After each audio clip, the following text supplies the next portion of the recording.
Welcome to run TV Telugu. YSR జిల్లాలో TDP వర్గుల మధ్య విభేదాలు బగ్గుమన్నాయి. ఒక వర్గం మరో వర్గంపై దాడులు చేసుకునే వరకు పరిస్థితులు మారిపోయాయి. ఏకంగా పార్టీ కార్యాలయంలోనే జిల్లా ఇన్ఛార్జ్ మంత్రి సవిత ఎదుటే ఎమ్మెల్సీ రామ్ గోపాల్ రెడ్డిపై పార్థసారథి రెడ్డి వర్గం దాడికి యత్నించింది.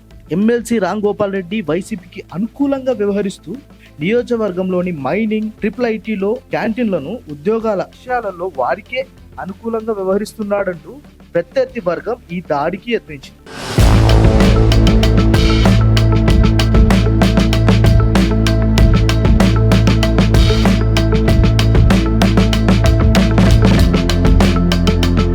పులివెందులలో నియోజకవర్గ స్థాయి టీడీపీ విస్తృత స్థాయి సమావేశం జరుగుతుండగా టీడీపీ రాష్ట్ర ఉపాధ్యక్షుడు పార్థసారథి రెడ్డి తమ్ముడు శేషారెడ్డి అతని వర్గీయుల ఒక్కసారిగా వేదిక పైకి చేరుకొని దాడికి యత్నించారు. పోలీసులు కలుగ చేసుకున్న ఫలితం లేకపోయింది.